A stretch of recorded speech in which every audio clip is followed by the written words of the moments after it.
morning, it's HCS News, and I'm Susan Smith. And I'm Heather Hyde. Tonight we're doing a special on politics during the Gilded Age. Okay, we're gonna lie to Janice Hookerson. Here we are at the Museum of Gilded Age History. We have several interviews scheduled with some people that will show us some more information on the Gilded Age. I am here with historian Jake O'Malley, and he's going to tell us a little bit more about the Gilded Age. Could you tell us who the president was during this time?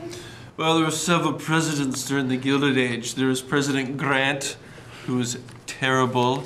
There was President Rutherford B. Hayes, who actually I kind of liked. He was actually pretty cool. Then there was, you keep panning around, that's very artistic. I appreciate it. Then there was President Arthur, as well as President Cleveland, and then President Harrison, who, curiously, I could find nothing about in my history textbook.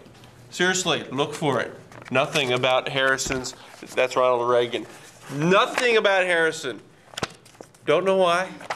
Must not have done a good job, but I'm assuming. And then Cleveland came back as well. So those were all the presidents of the Gilded Age. Thank you. You're now, welcome. Why was Congress so shaky during this time? Congress had some issues. Yes, they were drinking on the job, evidently. Actually, I just learned that. I did not know that. But apparently we had some issues with alcohol. There were some other issues as well. There's a lot of corruption going on in Congress at the time. They were very interested in making cash money in any sort of way that they could. For example, there was the whiskey ring, in which tax revenues from whiskey was being diverted to greedy pockets. So those were some of the reasons. They were more worried about those sorts of things. Now, not everybody was corrupt, but that was part of it. So corruption was a major issue for the Congress and was one reason why it was unstable. Plus, booze. Booze. Thank you so much. You're welcome. Back to you, Cheryl. Booze! Did someone say booze? Our first interview was with Dara Fernandez, who happens to be an expert on the Credit Mobiler scandal. So, Dara, what is the Credit Mobiler scandal? Can you share with us?